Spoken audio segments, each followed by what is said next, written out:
Coaching संस्थानों को लेकर के पाठक ने आदेश जारी कर दिया है। सुबह 9 बजे से शाम की 4 बजे तक कोई भी कोचिंग संस्थान अब नहीं चलेंगे। सुबह 9 बजे से पहले और शाम की 4 बजे के बाद ही कोई कोचिंग जा सकेगा।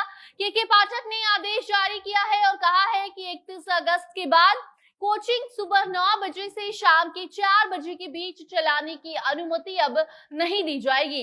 इसी के साथ साथ खबर ये भी है कि अब सभी कोचिंग संस्थान और हॉस्टल का सर्वे किया जाएगा और अगर उनका सालाना आय 20 लाख से ज्यादा हुआ तो फिर उन्हें जीएसटी लाइसेंस लेना होगा।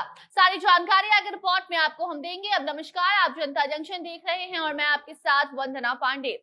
के पाठक ने अब कोचिंग संस्थानों को लेकर आदेश जारी किया है और सुबह 9 बजे से लेकर शाम के 4 बजे के बीच कोचिंग संस्थान को बंद करने का अब आदेश दे दिया गया है। बिहार में कोचिंग कक्षाओं पर पाबंदी लगा दी गई है। शिक्षा विभाग के अपर मुख्य सचिव के पाठक ने सभी जिला अधिकारियों को पत्र लिखकर यह आदेश दिया है और बोला है कि आप कोचिंग सुबह 9 बजे के पहले और शाम के 4 बजे के बाद ही चला पाएंगे, यानी कि कोचिंग खोल पाएंगे।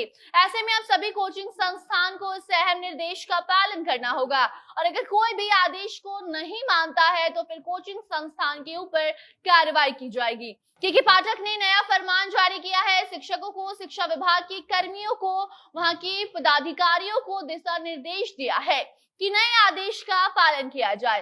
कोचिंग के संचालक को कक्षाओं के समय को अब सुधारना होगा। पूरे दिन कोचिंग नहीं चलाई जाएगी और वो इसलिए क्योंकि कोचिंग के चक्कर में कई ऐसे बच्चे होते हैं जो स्कूल और कॉलेज नहीं जा पाते हैं, पूरा दिन कोचिंग में ही व्यतीत कर देते हैं। स्कूल कॉलेज में बच्चों की उपस्थिति को बढ़ाने के लिए ये खास कदम उठाया जा रहा है और पत्र लिखकर सभी जिला अधिकारियों को दिशा निर्देश दे दिया गया है कि अपने जिले के कोचिंग संस्थानों को अब बताया जाए कि सुबह 9 बजे से शाम के 4 बजे के बीच कोचिंग को नहीं चलाया जा सकता है। 31 अगस्त के बाद इस नियम को सख्ती से लागू कर दिया जाएगा। कोचिंग संस्थान अगर इस नियम को नहीं मानते हैं तो उनके ऊपर कार्रवाई भी की जाएगी।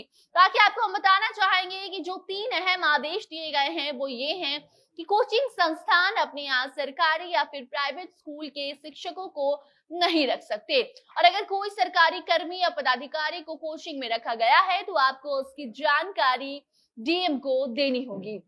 तो वहीं इन दोनों नियमों के बाद सबसे अहम बात यह है कि कोचिंग संस्थान के लिए अब समय सीमा निर्धारित कर दी गई है। बाकी अब इन 3 अहम आदेश के बाद खबर ये भी सामने आ रही है कि बाकी शहरों की तरह बिहार में भी कोचिंग और हॉस्टल का सर्वे होगा और अगर उनका सालाना आय 20 लाख से ज्यादा है तो फिर हॉस्टल और कोचिंग संस्थान को जीएसटी लाइसेंस लेना होगा।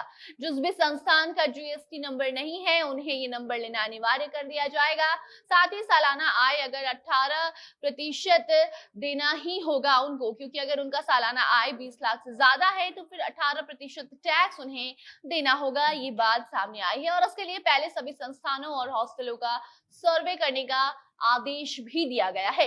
बाकी अब आगे कोचिंग संस्थान इस नए नियम को मानते हैं या फिर इसका विरोध करते हैं, देखने वाली बात होगी, क्योंकि साफ साफ के पाठक ने ये आदेश दे दिया है कि सुबह 9 बजे से पहले आपको कोचिंग खोलना है और शाम के 4 बजे के बाद, यानी कि सुबह 9 बजे से लेकर शाम के 4 बजे के बीच सारे कोचिंग संस्थान को बंद करने का ये आदेश के पाठक ने जो जारी किया है, इसको लेकर अब क्या कुछ प्रतिक्रियाएं सामने आएंगी ये देखने वाली बात होगी। कोई भी नई जानकारी सामने आती है तो आपको हम जरूर बताएंगे। तब तक आप उस पूरे रिपोर्ट पर अपनी प्रतिक्रिया कमेंट सेक्शन में जरूर दीजिए, वीडियो को शेयर कीजिए और बाकी खबरों के लिए बने रहें जनता जंक्शन के साथ।